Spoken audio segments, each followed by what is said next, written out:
So Wisconsin has over 3.5 million registered voters. So 3,583,000 registered voters as of today, October 1st.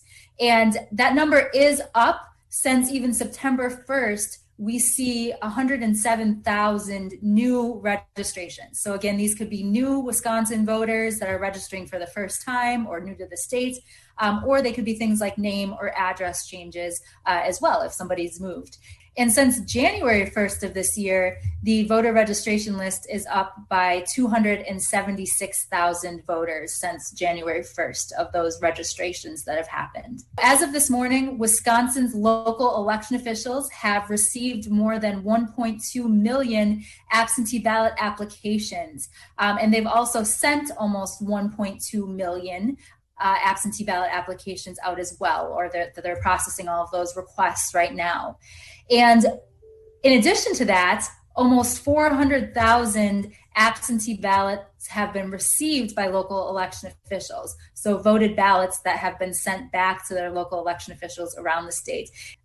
4 years ago, there were roughly 120,000 absentee ballots issued at this juncture in the election process, and about 50,000 that had been returned.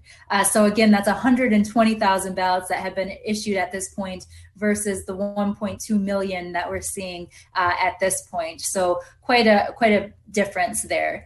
Also in November of 2016, there were a total of just over 800,000 absentee ballots cast. But when I say absentee ballots cast, I'm talking about both by mail and in-person absentee as part of that number. It is still too early to predict exactly what turnout will be for this election, and of course, what portion of those voters will be absentee by mail versus absentee in person and absentee voting at the polls on election day. But we do know that more than 3 million Wisconsin voters are expected to participate in the Wisconsin election in November. And that's just based on history if we look back at those previous numbers.